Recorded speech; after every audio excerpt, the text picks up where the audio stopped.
என் வீடு என்னை சுத்தி இருக்கவங்க எல்லாரும் சந்தோஷமா இருக்கணும், என்னை பத்தி எனக்கு கவலை இல்லை அப்படின்னு நிறைய பேர் நீங்க சொல்லலாம். ஆனா அப்படி நினைக்கிறது ரைட்டா தப்பா? தப்பு.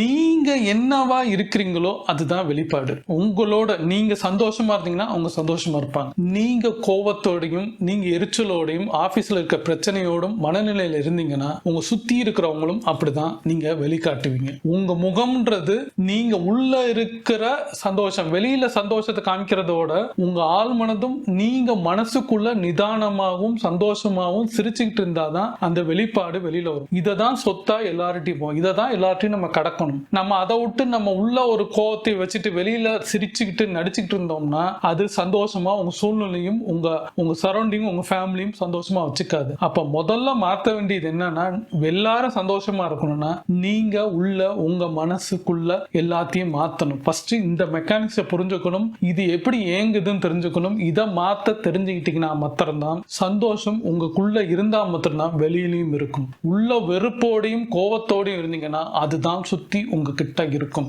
நாம நினைக்கிறது தான் நடக்கும். எண்ணம் போல் வாழ்க்கைன்றது உங்க எண்ணம் என்னவா இருக்கோ அதுதான் வெளியில வரும். அப்போ எல்லாரும் நல்லா இருக்கணும், நீங்களும் சந்தோஷமா இருக்கணும்னா ஃபர்ஸ்ட் நீங்க முதல்ல மாறுங்க, இது எல்லாமே தானா மாறும். யோசிச்சு பாருங்க, என்ன நினைச்சிட்டு இருக்கீங்க, என்ன மாதிரி இருக்கிறீங்கன்னு நீங்க நினைச்சீங்கனாலே அதை மாத்திடுவீங்க.